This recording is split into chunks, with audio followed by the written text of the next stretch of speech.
Good morning, Year 4. Hope you are all well and are ready to answer today's big question. Before we get into that, we have a do now that we need to complete, which is going to test your knowledge of this chapter of Edward Tulane that we've been looking at over the last week. So I'm going to share my screen, and so you can see the 5 events I would like you to put in order.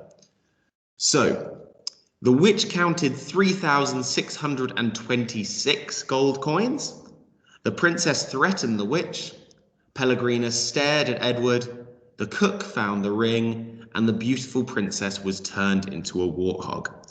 So what I'd like you to do, can you pause the video now, go through the chapter again, and can you put these 5 events in order? Number 1 being the first event to happen, and number 5 being the last event to happen. Okay, pause the video now. Best of luck.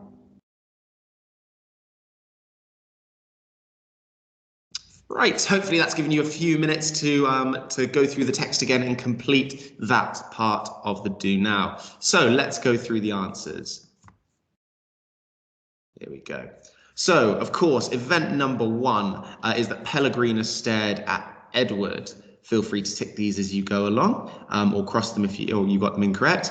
Number 2, the princess threatened the witch. Not a clever thing to do in my experience. Number 3, the beautiful princess was turned into a warthog. Number 4, the witch counted 3,626 gold coins. Be careful because she counts quite a few numbers very similar to that, but we want specifically that number there. And then final event to happen is that the cook, of course, found the ring that the princess had swallowed. So we are going to be looking at a brand new big question this week, and it is dun, dun, dun, dun. Who is more unpleasant, the princess or the witch? Now, unpleasant means someone that is nasty, not nice, unkind, and yes, thoroughly not really a very good person. So who is the more unpleasant, the princess or the witch? In most fairy tales, it would be quite an easy choice to make. However, in this one, maybe the lines are a bit more blurred. What I'd like you to do, please, just pause the video and give your initial impression. Maybe just pop your hands up. If you think the princess is more unpleasant, pop your hand up. If you think the witch is more unpleasant, pop your hand up. Okay, so those opinions may well change after we look at the evidence, because it's really important we don't just make a snap judgment, but we really look at the evidence in front of us carefully. So the only way to do that is we are going to go through the text and pick out some key nuggets of information. So I'm just going to go over to my text here, and we're going to start on page 35. So what we're going to do is we're going to read through this, and any facts that tell us that the princess is unpleasant or that the witch is unpleasant, we're going to record those on our table. Now, lots of you will have this sheet over here. If you don't have this sheet, it's absolutely fine. You can just draw a very, very simple table on a piece of paper, one side princess, one side witch, and we're going to record all of those sort of golden nuggets of information that we can find. So, once there was a princess who was very beautiful. She shone as bright as the stars on a moonless night. But what difference did it make that she was beautiful? None. No difference. Why did it make no difference? Asked Aveline.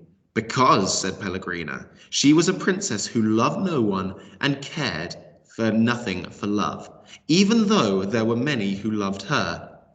At this point in the story, Pellegrina stopped and looked right at Edward. She stared deep into his painted-on eyes, and again Edward felt a shiver go through him. And so, said Pellegrina, still staring at Edward. So, I've come to the end of my first page.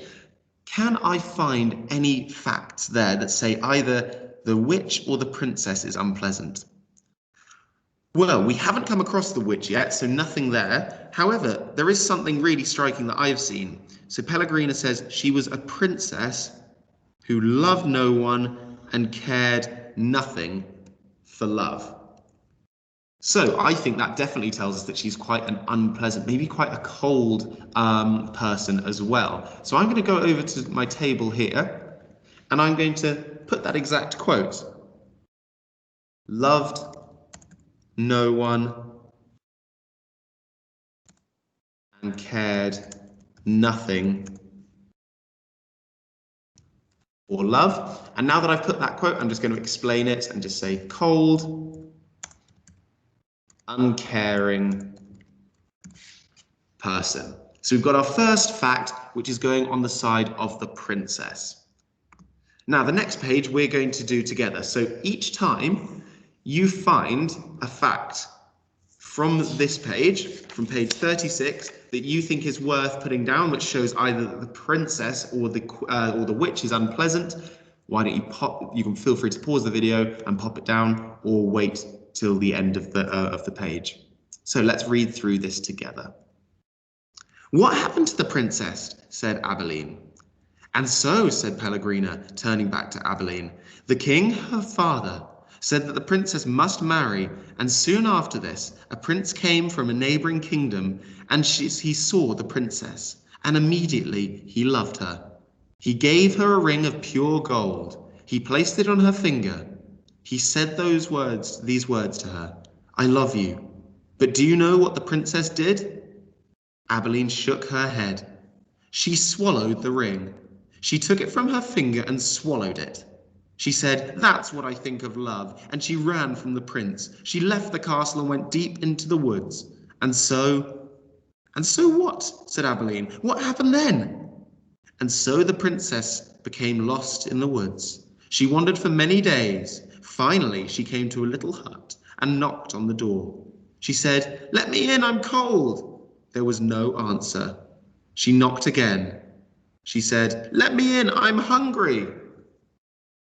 So I think we have got some reasons for either side here. So feel free, pause the video now. Are there any reasons that tell you that the witch or the princess are unpleasant? And then what I'd like you to do is record those in your table, and we'll go through a couple of those in a moment.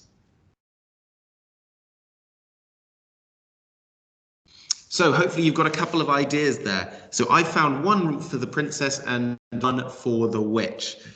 The one that I've got for the princess, which hopefully you've spotted as well, is that a man has just proposed to her, given her a lovely ring, and she's been incredibly rude and she's swallowed it.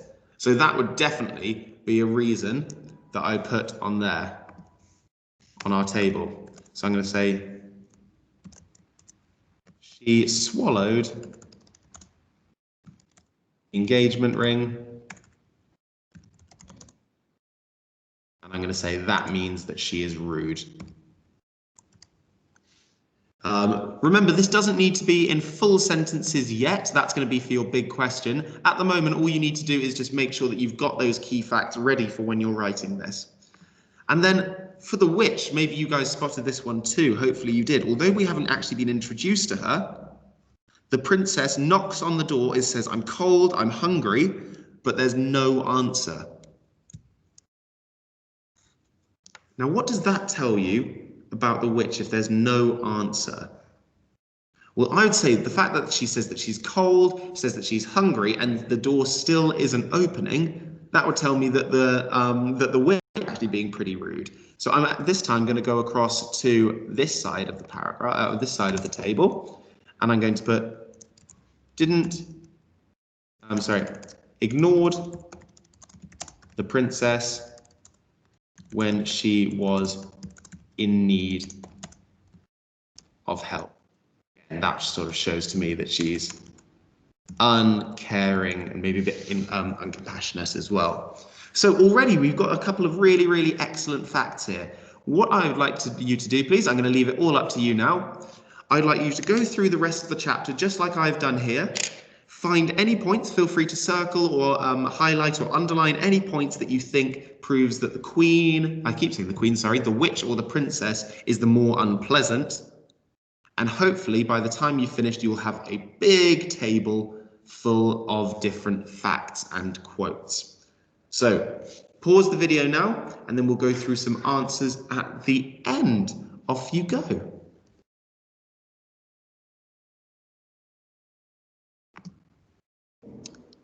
Okay, now the table that you've made is completely jam-packed full of information and facts.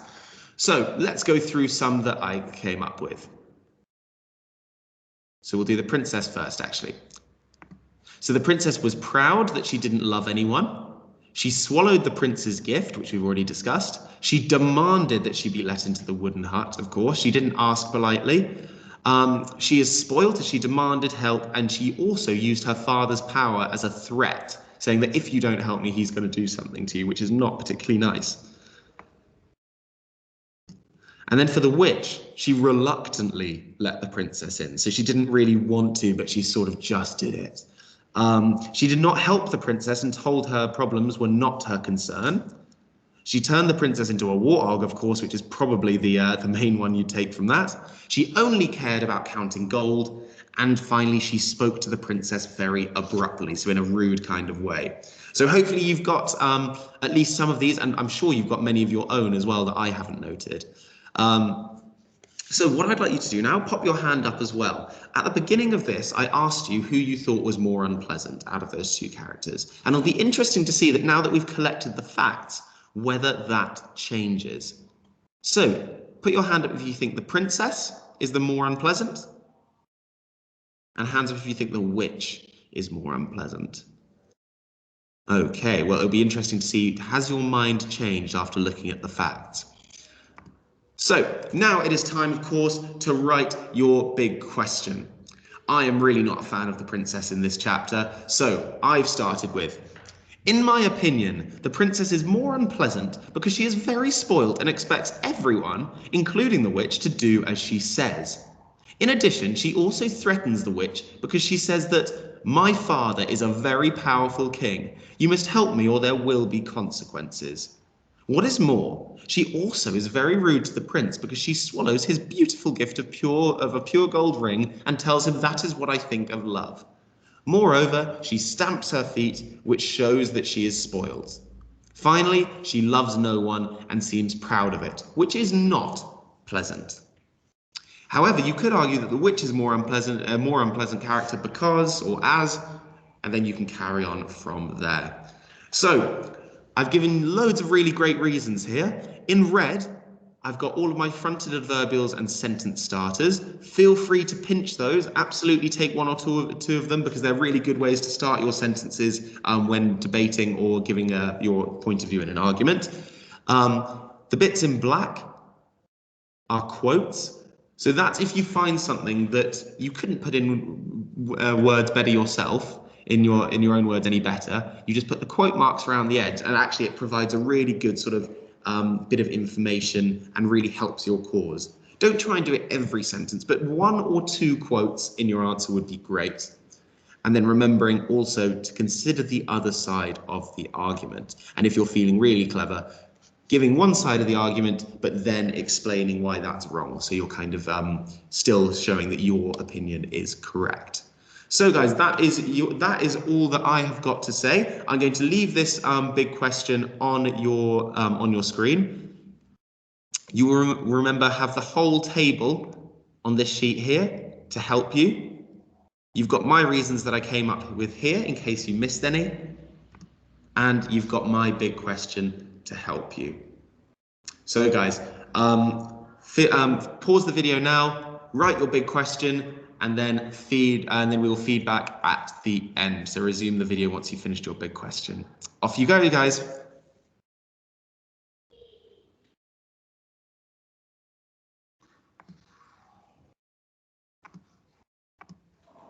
Hello guys, so hopefully you have finished your big question now. Really looking forward to seeing what you wrote. It doesn't matter whether you chose the princess or you chose the witch. It's how you argue it. It's all down to your arguments and the facts that you come up with. Another really great week's reading. Tomorrow you'll be having Miss Franklin who's going to be doing a comprehension with you. So I will see you on Monday for our next reading session, where we'll be looking at another chapter of Edward Tulane. Really well done this week, guys. Really hard work, and have a lovely weekend. Bye-bye.